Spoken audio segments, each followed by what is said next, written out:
Hey guys, hope you all are fit and fine at your place, and thank you for all of your love and support.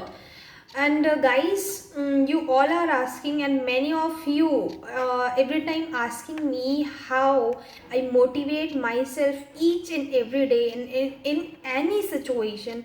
I motivated myself and how I keep myself motivated all the time.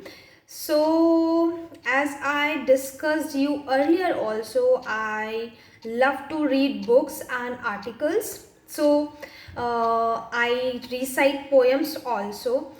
So, one of that poem I am going to share with all of you, and please just focus on the words I am reciting here in this poem, and you will find the answer of your problems, right? So please just focus on the words which I am going to tell in this poem. And this poem is written by कवि संदीप जी. सो अभी मैं उनकी ही कविता सुनाने वाली हूँ, और ये कविता मुझे खुद को हर उस क्वेश्चन का आंसर देती है जो मेरे माइंड में घूम रहा है. और जब भी मुझे कुछ प्रॉब्लम होती है तो मैं अक्सर ऐसी कविताएं पढ़ती हूँ. अगर आपको पसंद आए तो मुझे बताइएगा नीचे कमेंट बॉक्स में. तो आपके लिए ऐसी पोएम्स भी मैं लाती रहूँगी. कुछ पोएम्स मेरी खुद की भी हैं, और कुछ ऐसी हैं जो मैं जहाँ से मैं पढ़ती हूँ जिससे मुझे मोटिवेशन मिलता है, तो वो भी मैं आपके सामने प्रस्तुत करते रहूँगी. तो guys, without wasting time, as मुझे पता है ज़्यादा लंबी वीडियो आप लोग देखेंगे नहीं, टाइम सबके लिए इम्पॉर्टेंट है, तो जल्दी से शुरू करते हैं. तो कविता है श्री राम जी के ऊपर, और जब वो वनवास के लिए, जब उन्हें वनवास भेजा जा रहा था, बेसिकली उससे रिलेटेड है, सारी चीज़ों से रिलेटेड है. तो प्लीज़ बस वर्ड्स पे फोकस कीजिएगा सो दैट आप आंसर्स ढूंढ पाए. सहेली कितनी यातना, सहेली कितनी यातना, पर कर्तव्य सर्वोपरि रखा. त्यागशील संकल्प को जिस तरह जीवित रखा. बोलो कहाँ तक टिक सकोगे यदि राम सा संघर्ष हो. कल मुकुट जिस पर साज ना था, अब उसे सब कुछ त्यागना था. निर्णयों के द्वंद्व से एक बालपन का सामना था.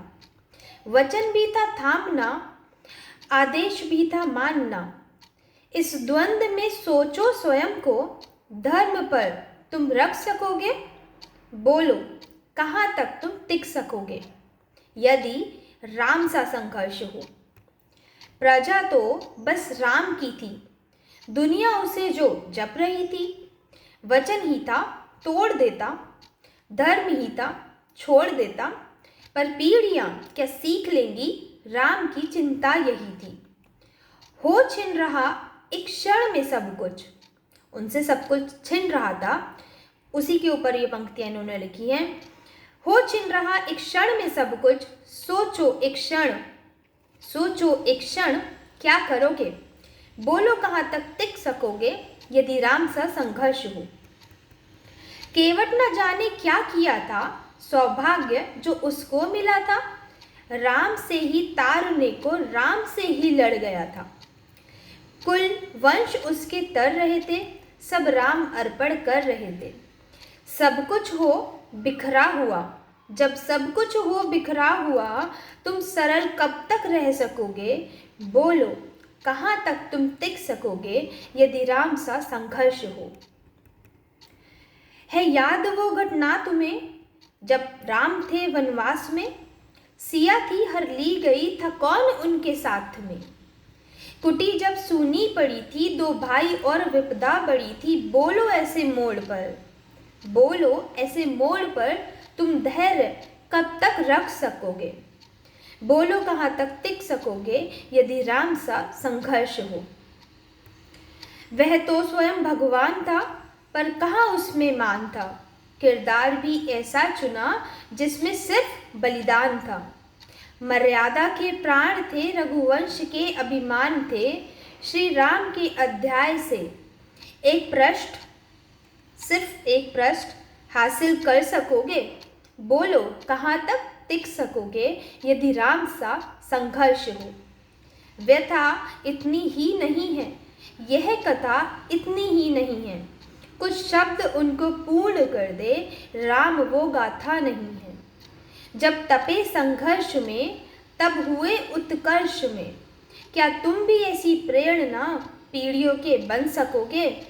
बोलो कहाँ तक टिक सकोगे यदि राम सा संघर्ष हो। ये कविता थी कवि संदीप द्विवेदी जी की, और मुझे लगता है कि अगर आप इसे कई बार सुनेंगे और जब भी सुनेंगे अपने उन वर्ड्स पे फोकस करेंगे तो आप काफ़ी प्रॉब्लम्स का सॉल्यूशन ढूंढ पाएंगे और खुद को मोटिवेट रख पाएंगे। जब वो भगवान होकर के खुद को इतनी पीड़ा दे करके खुद को इतना मोटिवेट रख सकते थे और सब कुछ अच्छे से कर सकते थे, तो आप क्यों नहीं। सो प्लीज़ बने रहिए मेरे साथ और keep watching my videos. Thank you for watching my videos. Stay healthy, stay safe.